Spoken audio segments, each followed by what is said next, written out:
नमस्कार, आप देख रहे हैं गोरखपुरिया न्यूज चैनल और मैं हूं आपके साथ वैशाली। आइए रुक करते हैं आज की खास खबर पर। नमस्कार दोस्तों, आज हम बात करेंगे हाल ही में चीन में आयोजित एससीओ शिखर सम्मेलन और विजय दिवस सैन्य परेड के बारे में।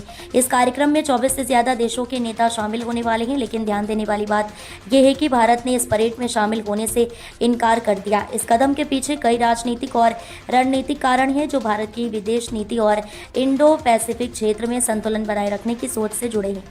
चीन बीजिंग में एससीओ यानी शंघाई सहयोग संगठन के शिखर सम्मेलन का आयोजन कर रहा है। इसके साथ ही विजय दिवस सैन्य परेड भी आयोजित की जा रही है। इस परेड में कई देशों के नेता और उच्च स्तरीय अधिकारी शामिल होंगे। चीन इस मौके को अपनी सैन्य शक्ति और क्षेत्रीय प्रभुत्व दिखाने का अवसर मान रहा है।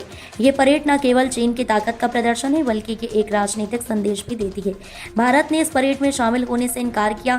इसके पीछे मुख्य कारण इंडो पैसिफिक क्षेत्र में संतुलन बनाए रखना और चीन, जापान तथा अन्य देशों के साथ अपने द्विपक्षीय संबंधों को ध्यान में रखना है। भारत का ये कदम ये दर्शाता है कि वह किसी भी तरह की सैन्य प्रतिस्पर्धा में भाग लेने के बजाय रणनीतिक स्थिरता और कूटनीतिक संतुलन को प्राथमिकता दे रहा है। चीन इस परेड के जरिए अपने क्षेत्रीय प्रभुत्व और सैन्य शक्ति का प्रदर्शन कर रहा है। एससीओ देशों के नेताओं की उपस्थिति चीन की स्थिति को मजबूत दिखाने का अवसर प्रदान करती है। वहीं भारत की दूसरी ये संकेत देती है कि वह किसी भी प्रकार के दबाव या सैन्य प्रदर्शन का हिस्सा बनने से बचना चाहता है।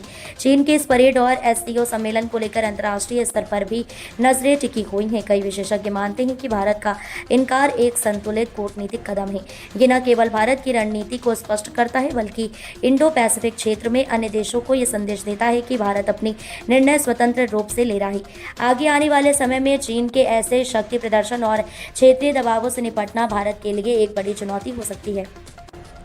इसके लिए भारत को कूटनीतिक, आर्थिक और रणनीतिक पहलुओं पर ध्यान देना होगा। भारत का ये कदम दिखाता है कि वह किसी भी सैन्य या राजनीतिक दबाव में शामिल होने से पहले अपने राष्ट्रीय हितों और क्षेत्रीय संतुलन को प्राथमिकता देता है।